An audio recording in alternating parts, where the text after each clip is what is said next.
గుండెలపై పసుపు పచ్చ బొట్టు గీతుకున్న తెలుగుదేశం పార్టీ కార్యకర్తలకు తిరుగుబాటునే ఆయుధంగా భరించిన జన సైనికులకు పొదల రంగంలోకి దిగిన కమల దళాధిపతులకు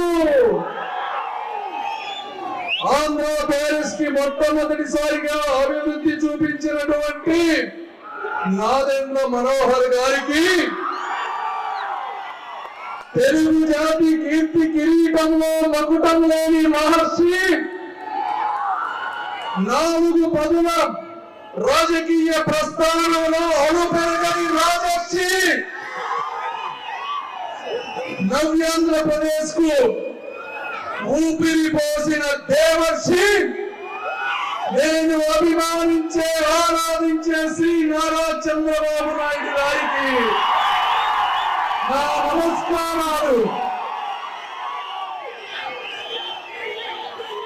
ఒక్కడై మనిషి పుట్టుక ఉంటుంది, ఒక్కడిగానే మనిషి జీవితం ముగుస్తుంది.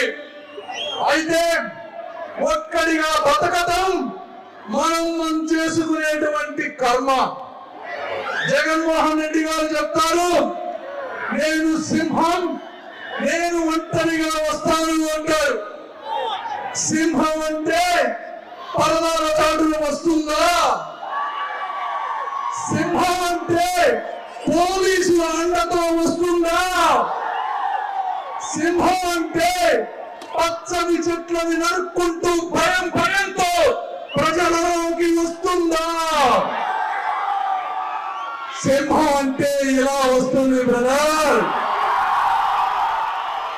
నువ్వు నిజమైన సింహమో కాదో తెలియదు కానీ ఒక గ్రామ సింహం అయితే అయిండొచ్చు కానీ ఒక్కటి మాత్రం వాస్తవం. అది ఏమిటి అంటే నువ్వు ఒంటరి జీవి. ఎందుకంటే పదుల సంఖ్యలో ఈ రాష్ట్రంలో ఎన్నో రాజకీయ పార్టీలు ఉన్నా కనీసం నీతో పొత్తు పెట్టుకోవడానికి ఒక్కడు కూడా రాకుండా ఉన్నటువంటి ఒంటరి జీవి నీవు. నీ కుటుంబం మొత్తం వదిలేసిన ఒంటరి జీవి నువ్వు. నీతో ప్రయాణించడమే ఒక శాపంగా భావించి నిన్ను వదిలేసిన నాయకులు లేని నాయకత్వం ఉన్నటువంటి పార్టీలో నువ్వు ఒంటరి జీవి. నీ జ్ఞాపకాలు ఎప్పుడెప్పుడు మర్చిపోవాలో అని లోకమంతా నిన్ను వదులుకోవాలని చూస్తున్నటువంటి ఒంటరి జీవి నువ్వు. నీకు తోడుగా మనుషులని వదిలి డబ్బునే నమ్ముకున్న ఒంటరి జీవి నువ్వు. ఆఖరిగా నీ అంతరాత్మను సైతం వంచిన ఒంటరి జీవి నువ్వు జగన్మోహన్ రెడ్డి గారు. ఇలాంటి మీరు మీ ఒంటరి తరంతో రాజధానిని నిర్మించలేరు, పోలవరాన్ని పూర్తి చేయలేరు, ఒక రోడ్డు వేయలేరు, ఒక ఉద్యోగం తీసుకురాలేరు. మీరు అరాచక నియంతృత్వాల ఆర్థిక ఉగ్రవాదిగా మారారు.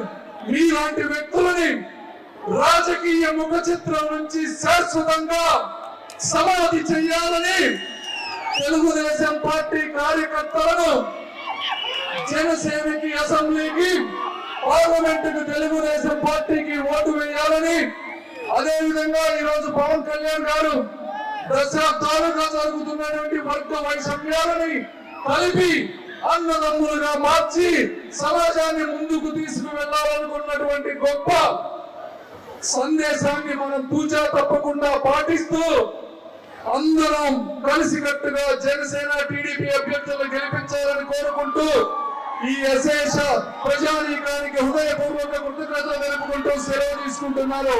జై తెలుగుదేశం, జై చంద్రబాబు, జై జనసేన, జై పవన్ కళ్యాణ్, జై బీజేపీ. Thank you.